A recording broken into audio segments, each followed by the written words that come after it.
بسم اللہ الرحمن الرحیم۔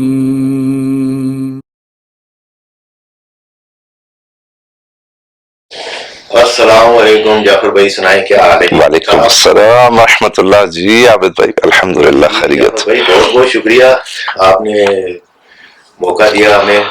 خیر آپ کو زحمت ہی دیتے ہیں عابد بھائی، اللہ پاک آپ کی زحمتوں کو قبول فرمائے۔ اتنے سردی کے موسم میں آپ اتنا سفر کر کے اللہ پاک آپ کی زحمتوں کو قبول فرمائے، آپ ٹائم دیتے ہیں، زندگی میں برکت دے۔ مطلب یہ کہ کچھ سوال ہوتے ہیں اور ہمارے توسط سے لوگوں کے بھی بہت سارے لوگوں میں اشکال ہوتے ہیں۔ جی بے شک، جزاک اللہ خیر۔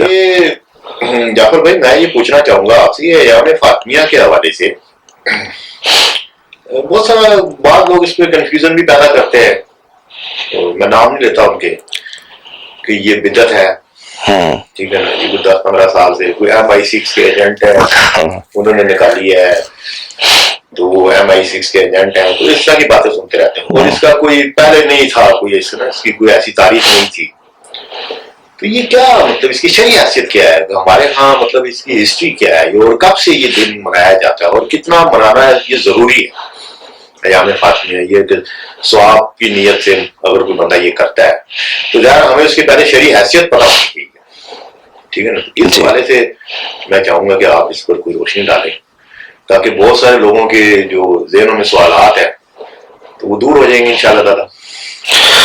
بسم اللہ الرحمن الرحیم۔ جزاک اللہ خیر عابد بھائی، اللہ پاک آپ کو مزید برکت عطا فرمائے، آپ کی زحمتوں کو قبول فرمائے۔ دیکھیے، جو لوگ یہ بدعت کا نعرہ لگاتے ہیں انہیں تو بدعت کی یعنی حقیقی تعریف کا بھی علم نہیں ہوتا جی، تو ہر چیز میں وہ بدعت وغیرہ کا فتویٰ لگا دیتے ہیں۔ اصل میں ایام فاطمیہ جناب سیدہ سلام اللہ علیہ کے یعنی ان کی ذات سے مناسبت رکھتے ہیں۔ اس میں ہم ان کے مصائب کو یاد کرتے ہیں، ان کی سوانح حیات کو بیان کرتے ہیں تاکہ لوگ ان سے مستفید ہو سکے، لوگوں تک ان کی زندگی نامہ جو ہے وہ پہنچ سکے، اور تاکہ لوگ اس کو یعنی اس کی پیروی کر کے اپنی اخروی نجات کا باعث قرار دے۔ اب جن کا جناب سیدہ سلام اللہ علیہ سے تعلق نہیں ہے تو ظاہر ہے انہوں نے جناب سیدہ سلام اللہ علیہ کو کیوں یاد کرنا ہے، یا کچھ خاص مقاصد ہے جس کی وجہ سے وہ یاد نہیں کرنا چاہتے ہیں۔ تو ہمارا تو تعلق ہے، اس لیے ہم ان کو یاد کرتے ہیں اور ان کی سوانحیات لوگوں کے سامنے پیش کرتے ہیں،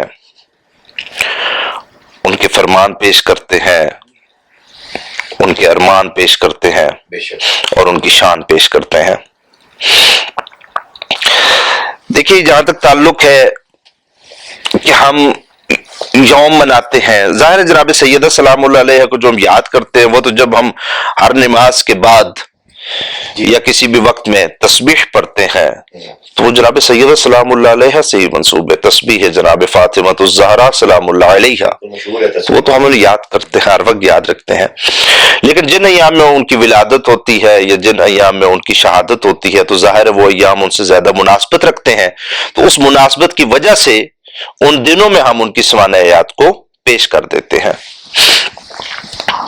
قرآن کریم ہے میرے سامنے، جناب سیدہ سلام اللہ علیہ کے بارے میں گزارش کر دوں، یہ سورہ نمبر اس کا 42 ہے، سورہ شورا،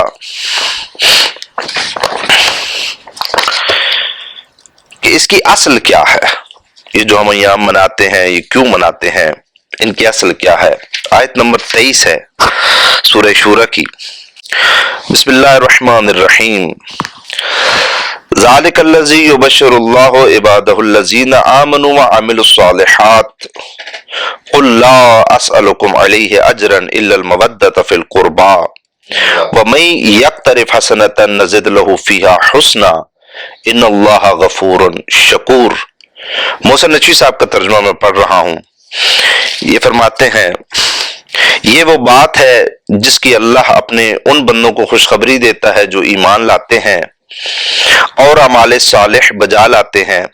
کہہ دیجئے میں اس تبلیغ رسالت پر تم سے کوئی اجرت نہیں مانگتا سوائے قریب ترین رشتہ داروں کی محبت کے، اور جو کوئی نیکی کمائے ہم اس کے لیے اس نیکی میں اچھا اضافہ کرتے ہیں، اللہ یقیناً بڑا بخشنے والا قدردان ہے۔ بے شک۔ ام یقولون افترا علی اللہ کذبا فإن یشاء اللہ یختم علی قلبک ویمحو اللہ الباطل ویحق الحق بکلماتہ انہ علیم بذات الصدور۔ کیا یہ لوگ کہتے ہیں کہ رسول خدا صلی اللہ علیہ وآلہ وسلم نے اللہ پر جھوٹ باندھا ہے؟ بس اگر اللہ چاہے تو آپ کے دل پر مہر لگا دے، اور اللہ باطل کو نابود کر دیتا ہے اور اپنے فرامین کے ذریعے حق کو پائیداری بخشتا ہے۔ وہ سینوں کی پوشیدہ باتوں سے یقیناً خوب آگاہ ہے۔ وَهُوَ الَّذِي يَقْبَلُ التَّوْبَةَ عَنْ عِبَادِهِ وَيَعْفُو عَنِ السَّيِّئَاتِ وَيَعْلَمُ مَا تَفْعَلُونَ وَيَسْتَجِيبُ الَّذِينَ آمَنُوا وَعَمِلُوا الصَّالِحَاتِ وَيَزِيدُهُم مِّن فَضْلِهِ وَالْكَافِرُونَ لَهُمْ عَذَابٌ شَدِيدٌ۔ اور وہ وہی ہے جو اپنے بندوں کی توبہ قبول کرتا ہے اور گناہوں کو معاف کرتا ہے، اور جو کچھ تم کرتے ہو اس کا علم رکھتا ہے، اور ایمان لانے والوں اور اعمال صالح بجا لانے والوں کی دعا قبول کرتا ہے، اور اپنے فضل سے انہیں اور زیادہ دیتا ہے، اور کفار کے لیے سخت ترین عذاب ہے۔ یہ سورہ شورى کی میں نے آیات کی تلاوت کی ہے۔ اس کی تفسیر مکتب اہل بیت میں کیا بیان ہوئی ہے؟ جی یہ میرے سامنے ہے تفسیر قمی۔ تفسیر قمی میں اسی آیت کے ذیل میں علی بن ابراہیم قمی اپنی سند بیان کرتے ہیں، اور وہ فرماتے ہیں کہ امام محمد باقر علیہ السلام نے فرمایا کہ یہاں قربہ سے مراد اہل بیت اطہار علیہ السلام ہے۔ آپ نے فرمایا کہ مدینے کے کچھ لوگ رسول خدا صلی اللہ علیہ وآلہ وسلم کی خدمت اقدس میں حاضر ہوئے اور عرض کیے، یا رسول اللہ، آپ ہمارے پاس آئے اور ہمارے مہمان ہیں، اور ہم نے آپ کی مدد کی۔ آپ کے پاس وفد آتے رہتے ہیں جن پر خرچ کرنے کے لیے آپ کے پاس کچھ نہیں ہوتا، لہٰذا آپ ہمارے مال کی 1/3 لے لیں تاکہ آپ اپنی ضروریات پر خرچ کریں۔ تو خدا نے یہ آیت نازل فرمائی، قُلْ لَا أَسْأَلُكُمْ عَلَيْهِ أَجْرًا۔ اس کار نبوت کا کوئی اجر نہیں چاہتا سوائے اپنی اہل بیت کی محبت کے۔ اس کے بعد آپ علیہ السلام نے فرمایا کہ بعض اوقات انسان کے کچھ ایسے دوست ہوتے ہیں جن کی دوستی کے باوجود بھی انسان ان سے اپنی اولاد کے بارے میں ڈرتا رہتا ہے، اور کچھ خدشات اس کو لاحق ہوتے ہیں۔ اللہ نے چاہا کہ رسول خدا صلی اللہ علیہ وآلہ وسلم کو کوئی خدشہ نہ رہے، اسی لیے خدا نے آپ کے قرابت داروں کی مودت کو واجب قرار دیا، تاکہ وہ مودت کرے تو واجب سمجھ کر کریں، اور اگر مودت ترک کرے تو ایک واجب کے تارک قرار پائیں۔ اس کے بعد جب لوگ آپ کے پاس سے اٹھ کر چلے گئے تو ان میں سے کچھ کہنے لگے، عجیب بات ہے، ہم نے اپنی دولت آپ کی خدمت میں پیش کی، وہ آپ نے قبول نہیں کی، اس کے بدلے یہ کہا کہ مجھے دولت نہیں چاہیے بلکہ خاندان والوں سے مودت کرو اور میرے خاندان والوں سے جنگ نہ کرنا۔ دوسرے گروہ نے کہا، تم غلط کہتے ہو، رسول خدا صلی اللہ علیہ وآلہ وسلم نے ایسی کوئی بات نہیں کہی۔ تو اس پر خدا نے منافقین کے قول کو نقل کیا اور ان کی مذمت کرتے ہوئے فرمایا، کیا ان لوگوں کا یہ گمان ہے کہ رسول خدا نے بہتان باندھا ہے؟ اللہ فرماتا ہے، پس اگر خدا چاہے تو تمہارے دلوں پر مہر لگا سکتا ہے، یعنی اگر ہمارا رسول ہمارے خلاف بہتان باندھتا تو ہم مہر لگا دیتے، اور خدا ہر باطل کو ختم کر دیتا ہے اور حق کو اپنے کلمات کے ذریعے ثابت کرتا ہے۔ کلمات سے وہ کلمات جن کے ذریعے خدا حق کو ثابت کرتا ہے، اس سے نبی، عام خدا اور قائم آل محمد علیہ السلام مراد ہے، اور سینوں کے رازوں کو جاننے والا ہے۔ اور وہی اللہ ہے جو اپنے بندوں کی توبہ قبول کرنے والا ہے اور ان کی برائیوں کو معاف کرنے والا ہے، اور وہ تمہارے اعمال سے خوب باخبر ہے اور ان کے فضل کو زیادہ کرتا ہے۔ یعنی وہ لوگ مراد ہیں جو وہ بات کرتے ہیں جو رسول خدا کہتے ہیں، اور اس کے بعد اللہ فرماتا ہے کافروں کے لیے سخت عذاب ہے۔ پھر فرمایا، قُلْ لَا أَسْأَلُكُمْ عَلَيْهِ أَجْرًا إِلَّا الْمَوَدَّةَ فِي الْقُرْبَى، یعنی اجر نبوت اور رسالت یہ ہے کہ اہل بیت کو اذیت نہ دو، ان سے قطع تعلق نہ کرو، ان کے حق کو غصب نہ کرو، ان سے مکر نہ کرو، ان کے بارے میں عہد الہی کو مت توڑو۔ اس کی دلیل قرآن کا یہ فرمان ہے جس میں خدا فرماتا ہے کہ وہ لوگ جو ان سے متصل رہتے ہیں، جن سے متصل رہنے کا خدا نے حکم دیا ہے۔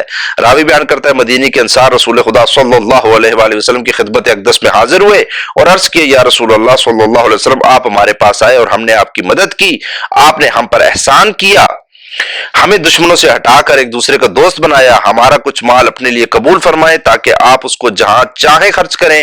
تو خدا نے یہ آیت نازل فرمائی، قُلْ لَا أَسْأَلُكُمْ عَلَيْهِ أَجْرًا إِلَّا الْمَوَدَّةَ فِي الْقُرْبَى۔ جو شخص اجیر کی اجرت نہ دے تو اس پر خدا، ملائکہ اور تمام لوگوں کی لعنت ہے، اور اس سے قیامت کے دن خدا کچھ بھی قبول نہ کرے گا، نہ اس کا عطا کیا ہوا مال، نہ اس کا عدل و انصاف، اور وہ اجرت آل محمد علیہ الصلوۃ والسلام کی محبت اور مودت ہے۔ اور جو ایک نیکی لے کر میری بارگاہ میں آئے گا، مراد آل محمد میں سے ائمہ علیہ الصلوۃ والسلام کی امامت کا اقرار اور ان کے ساتھ احسان کرنا اور ان سے نیکی کرنا اور ان سے جڑ کر رہنا ہے، ہم اس کے لیے اس نیکی میں بہت اچھا اضافہ کریں گے۔ امام علیہ السلام نے اس آیت کی تفسیر میں فرمایا کہ جب لوگ آئے ہیں اور لوگوں نے آ کر کہا ہے کہ یا رسول اللہ ہم آپ کو کچھ مال دینا چاہتے ہیں، تو نبی خاتم صلی اللہ علیہ وسلم نے فرمایا کہ مجھے یہ نہیں چاہیے، بلکہ ایسا کرو کہ اگر تم سمجھتے ہو کہ میں نے تمہارے لیے بہتری کی ہے، تمہاری آخرت سنواری ہے، تمہیں نجاست سے طہارت عطا کی ہے، تو تم میرے اہل بیت سے مودت رکھو۔ کچھ لوگوں نے وہاں جب شک کیا، انہوں نے کہا کہ یہ کیسا ہمیں حکم دے رہے ہیں، یہ تو لگتا ہے انہوں نے خود اپنی طرف سے حکم دے دیا۔ تو ان کے بارے میں اللہ تعالیٰ نے کہا کہ تم یہ گمان کرتے ہو کہ میرے نبی نے مجھ پر جھوٹ بولا ہے، نہیں، میرے نبی نے مجھ پر ہرگز جھوٹ نہیں بولا۔ کچھ لوگوں کو پچھتاوا ہوا، انہوں نے توبہ کی، جب توبہ کی تو اللہ نے کہا ہاں اللہ ایسے لوگوں کی توبہ قبول کرتا ہے، جن لوگوں کو اگر کوئی خطا کرتے ہیں، گناہ کرتے ہیں تو بعد میں رجوع کر لیتے ہیں خدا کی بارگاہ میں۔ خدا فرماتا ہے اگر یہ نیکی تم میرے پاس لے کر آئے، اجر رسالت تم نے ادا کر لیا، تو میں تمہاری نیکیوں کو اور بڑھا دوں گا، تمہاری توبہ کو قبول کروں گا، تمہارے اعمال کو قبول کروں گا۔ تو امام علیہ السلام نے فرمایا کہ اس میں اہل بیت کی جو مودت کا تقاضا کیا گیا ہے وہ اجر رسالت ہے، یعنی اگر آپ نے یہ نہیں دیا، یہ انجام، یہ کام آپ نے انجام نہ دیا، مودت اہل بیت آپ نے رکھی، تو آپ نے اجر رسالت عطا نہ کیا۔ اور اجر رسالت کیا ہے؟ مودت اہل بیت۔ مودت اہل بیت کیا ہے؟ ان کو اذیت نہ دو، ان سے قطع تعلق نہ کرو، ان کے حق کو غصب نہ کرو، ان سے مکر نہ کرو، اور وہ جو عہد اللہ تعالیٰ نے لیا ہوا ہے ان کے بارے میں اس کو آپ پورا کرو۔ یہ میں ایک اور روایت اس کے متعلق پڑھ دیتا ہوں۔ یہ کتاب ہے عیون اخبار و رضا، اس کی جلد اول ہے۔ اس میں امام علیہ السلام، امام رضا علیہ السلام جب اس آیت کو پڑھتے ہیں تو امام علیہ السلام فرماتے ہیں کہ یہ خصوصیت صرف آل کو حاصل ہے، ان کی مودت اجر رسالت ہے۔ انبیاء سابقین نے اپنی رسالت کی اجرت طلب نہیں کی تھی۔ حضرت نوح علیہ السلام کا یہ فرمان قرآن مجید میں موجود ہے، اسی طرح حضرت ہود علیہ السلام کا فرمان بھی قرآن میں موجود ہے۔ الغرض انبیاء سابقین میں سے کسی نے بھی اجرت طلب نہیں کی، مگر اللہ تعالیٰ نے اپنے حبیب کو حکم دیا کہ وہ اجرت طلب کریں۔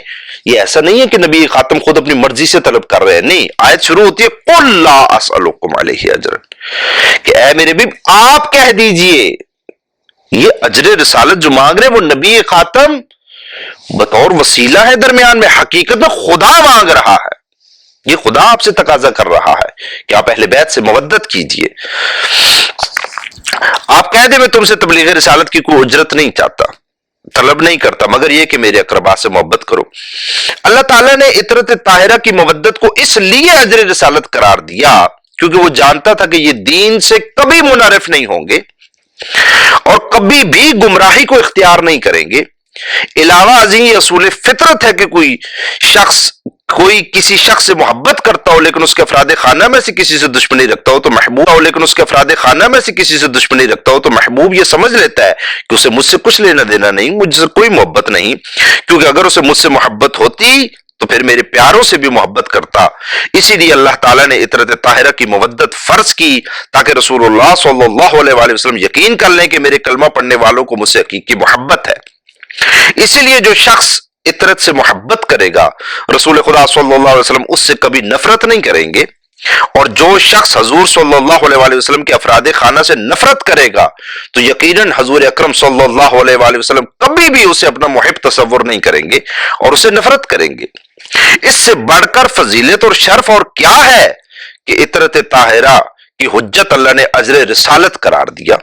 قُلْ لَا أَسْأَلُكُمْ عَلَيْهِ أَجْرًا إِلَّا الْمَوَدَّةَ فِي الْقُرْبَى، جب یہ آیت نازل ہوئی تو رسول خدا صلی اللہ علیہ وآلہ وسلم نے اصحاب کے درمیان خطبہ دیا، حمد و ثنا کے بعد ارشاد فرمایا لوگو اللہ نے تم پر میرا ایک حق واجب کیا ہے، کیا تم وہ حق ادا کرو گے؟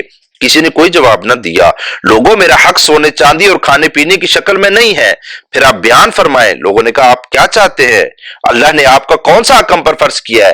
اس وقت آپ صلی اللہ علیہ وسلم نے یہ آیت تلاوت کی تو لوگوں نے یہ آیت سن کر کہا کہ یہ ٹھیک ہے، لیکن اس کے باوجود اکثریت نے اس وعدے کو پورا نہ کیا۔ حضور اکرم صلی اللہ علیہ وسلم سے پہلے جتنے بھی نبی آئے اللہ نے ان سب کو وحی فرمائی کہ تم قوم سے اجر رسالت طلب نہ کرنا، میں تمہیں اس کا اجر عطا کروں گا۔ جب محمد صلی اللہ علیہ وآلہ وسلم کی باری آئی تو اللہ تعالیٰ نے ان کی اطاعت اور ان کے قرابت داروں کی مودت کو واجب کر دیا، اور اللہ نے انہیں حکم دیا کہ وہ اجر رسالت کو مودت اہل بیت کی صورت میں طلب کرے۔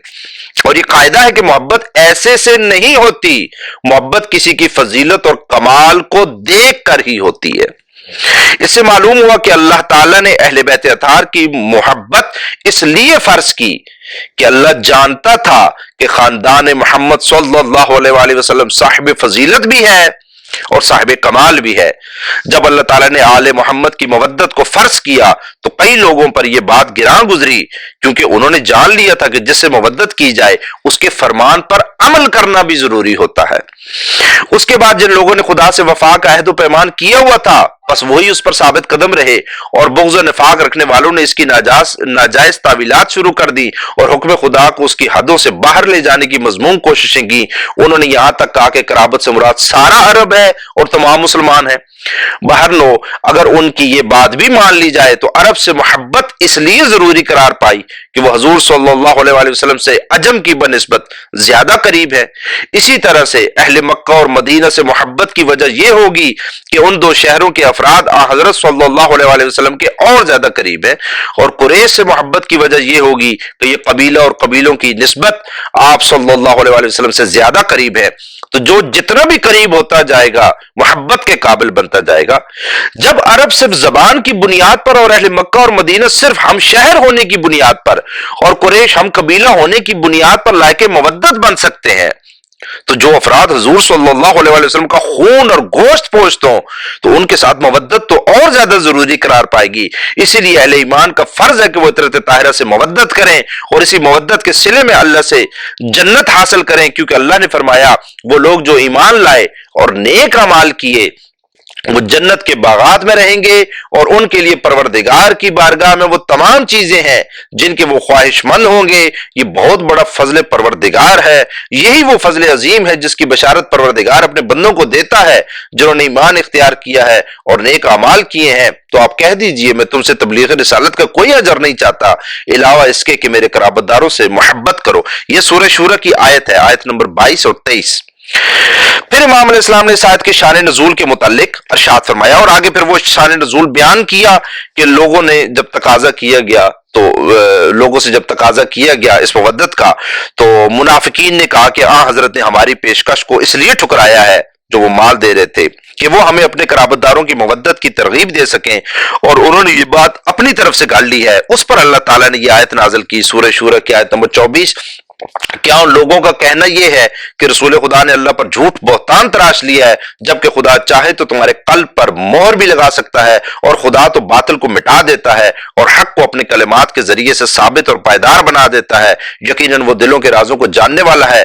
رسول خدا صلی اللہ علیہ وسلم نے قاصد بھیج کر ان لوگوں کو اپنے یہاں طلب کیا اور فرمایا کیا اس طرح کی باتیں ہوئی ہیں؟ لوگوں نے کہا جی ہاں، ہم میں سے کچھ لوگوں نے اس طرح کی باتیں کی ہیں اور وہ ہمیں ناگوار گزری ہیں۔ حضرت صلی اللہ علیہ وسلم نے انہیں یہ آیت پڑھ کر سنائی۔ اہل ایمان یہ آیت سن کر رونے لگے اور ان کے رونے کی آوازیں کافی بلند ہوئیں، تو اللہ کو ان پر رحم آ گیا اور یہ آیت نازل کی، سورہ شورى کی آیت نمبر 25۔ اور وہی ہے جو اپنے بندوں کی توبہ قبول کرتا ہے اور ان کی برائیوں کو معاف کرتا ہے، اور وہ تمہارے اعمال سے خوب باخبر ہے، چنانچہ یہ اہل بیت اطہار علیہ السلام کی چھٹی خصوصیت ہے۔ یہ جو میں نے دو فرمان ابھی پڑھے امام محمد باقر علیہ السلام کا اور امام رضا علیہ السلام کا، امام علیہ السلام اس میں فرماتے ہیں کہ یہ جو مودت کا تقاضا خدا نے کیا ہے یہ اجر رسالت ہے، یعنی جس نے یہ فریضہ انجام نہیں دیا گویا کہ اس نے رسالت کا حق ادا نہیں کیا۔ دوسرا امام علیہ السلام فرماتے ہیں کہ مودت کس سے کی جاتی ہے؟ جس میں فضیلت پائی جاتی ہے، جس میں کمال پایا جاتا ہے۔ تیسرا امام علیہ السلام اس روایت میں فرماتے ہیں کہ اللہ تعالیٰ نے اس لیے ان کی مودت کو فرض کیا، اہل بیت اطہار کی مودت کو، کیونکہ وہ جانتا تھا کہ یہ دین سے کبھی منحرف نہیں ہوں گے اور کبھی بھی گمراہی کو اختیار نہیں کریں گے۔ امام علیہ السلام فرماتے ہیں کہ جس سے محبت کو خدا واجب کر دیتا ہے اور وہ بھی اجر رسالت کے طور پر، اس کے فرمان پر عمل کرنا ضروری ہوتا ہے۔ یہ کتاب علوم الشرائع سے میں نے روایت پڑھی۔ اب اس آیت کا تقاضا یہ ہے کہ اہل بیت اطہار علیہ الصلوۃ والسلام سے مودت فرض ہے، ایسا فریضہ ہے کہ اگر آپ نے اس کو انجام نہ دیا تو آپ کی کوئی عبادت بھی قبول نہیں ہوگی، کیونکہ آپ نے اجر رسالت ادا نہیں کیا۔ اور ان سے مودت کیسے کرنی ہے؟ کیا یہ کرنی ہے کہ میں منہ سے کہہ دوں ہاں میں مودت کرتا ہوں؟ محبت کے تقاضے کیا ہوتے ہیں؟ آج ہم اس معاشرے میں بات کرتے ہیں، جب کوئی انسان کسی سے محبت کا دعویٰ کرتا ہے تو اس کے تقاضے کیا ہوتے ہیں؟ نمبر ایک، جس سے محبت کی جاتی ہے اس کی اتباع کی جاتی ہے، بے شک اس کی پیروی کی جاتی ہے، اسے خوش رکھا جاتا ہے، اسے راضی رکھا جاتا ہے، ان باتوں سے بچا جاتا ہے جو اس کو بری لگتی ہیں، جس سے وہ ناراض ہوتا ہے، اور ان باتوں پر عمل کیا جاتا ہے جس سے وہ خوش ہوتا ہے۔ نمبر دو، محبت کا تقاضا کیا ہے کہ محبوب کی خوشی میں خوش رہا جاتا ہے اور اس کے غم میں غمناک ہو جایا جاتا ہے۔ تو یہ جو حق سبحانہ و تعالی نے مودت اہل بیت ہم پر فرض قرار دی ہے، اس کا تقاضا کیا ہے کہ اہل بیت اطہار علیہ الصلوۃ والسلام کے گھر جب خوشی کا ساما ہو تو ہم خوشی منائیں، جب ان کے گھر میں غم کا ساما ہو ہم غمناک ہو جائیں اور ہم ان کی اتباع کریں۔ اس آیت سے ثابت ہوا عابد بھائی کہ وہ معصوم عن الخطا ہے، یعنی امام علیہ السلام نے فرمایا، امام رضا علیہ السلام نے، کیونکہ محبت آپ نے ہر لمحہ ان سے کرنی ہے۔ تو کیا آپ کسی ایسے انسان سے محبت ہر لمحہ خدا آپ کو فرض قرار دے سکتا ہے جو کبھی گمراہی میں خود گر جائے؟ وہ تو خود مغضوب الہی بن جائے گا۔ جو خود مغضوب الہی بن جائے گا اس کی محبت آپ پر فرض کیسے ہو گئی، اور اجر رسالت کے طور پہ کیسے فرض ہو گئی؟ تو اس کا مطلب ہے کہ یہ معصوم عن الخطا ہے، کسی لمحے بھی یہ ہدایت سے دور نہیں جائیں گے۔ اور یہی وہ لوگ ہیں جن کے بارے میں ہم ہر نماز میں کم از کم یہ پڑھتے ہیں کہ اہدنا الصراط المستقیم۔ کن لوگوں کا صراط مستقیم ہے کیا؟ اس کو ہم کیسے ڈیفائن کرتے ہیں؟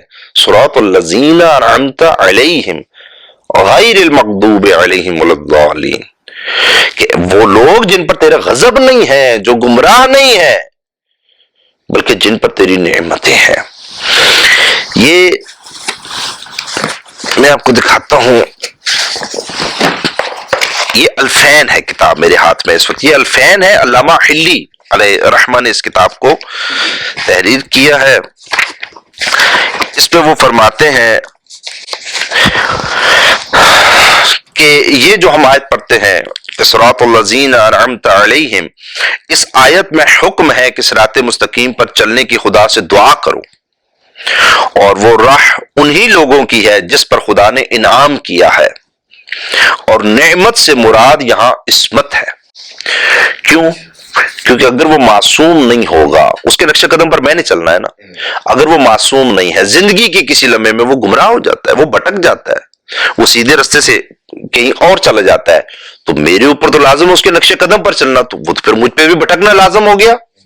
تو خدا مجھے کیسے حکم دے سکتا ہے کہ تم ایسے آدمی کے پیچھے چلو جو خود بھی کبھی بھٹک سکتا ہو؟